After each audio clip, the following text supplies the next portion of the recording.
দিয়েছে খ্যাতন ফাউন্ডেশন তথা আপনার মোহাম্মদ মনু ভাই। তো উনি আজ থেকে আমাদের স্বেচ্ছাসেবী কর্মকাণ্ডের সাথে জড়িত। তো আমাদের উদ্দেশ্য একটাই, বাংলাদেশের যে কোনো প্রান্তে অনাহারে থাকবে না কেউ, আর কেউ অনাহারে মরবে না। এটা হচ্ছে আমাদের স্বেচ্ছাসেবীদের একটা স্লোগান। মানুষের জন্য আমরা এই প্রত্যয় নিয়ে কেউ খাবে কেউ খাবে না। আমি পেট করে খেলাম, আমার পাশের ব্যক্তি খেতে পারলো না, আমার শ্রমিক মন্ত্রী যারা আছে এরা খেতে পারতেছে না, বাইরের যারা আপনার দূর দূরান্ত থেকে চমন স্টেশনে আসে কাজ করার জন্য, ওরা অনেক সময় কাজ পায় না, এখানে সেখানে শুয়ে থাকে, স্টেশনে শুয়ে থাকে, খেতে পারে না। এই বিষয়গুলো আমরা মাথায় রেখে আমাদের স্বেচ্ছাসেবী প্ল্যাটফর্ম থেকে এই উদ্যোগটা নিয়েছি। মূল পরিচালনা আমাদের খ্যাতন ফাউন্ডেশনের আমাদের মনু ভাই।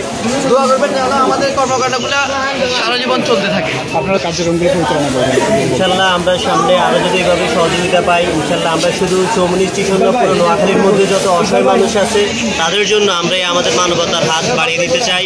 আমি শুধু বলবো যে আমাদের নোয়াখালী জেলা থেকেও বিভিন্ন জেলার স্বেচ্ছাসেবীরা আপনারা এভাবে উদ্যোগ নিতে পারেন, অসহায়দের পাশে থাকতে পারেন, এটাই প্রত্যাশা। আমরা আছি আপনাদের পাশে, আপনারা থাকুন আমাদের পাশে ইনশাল্লাহ।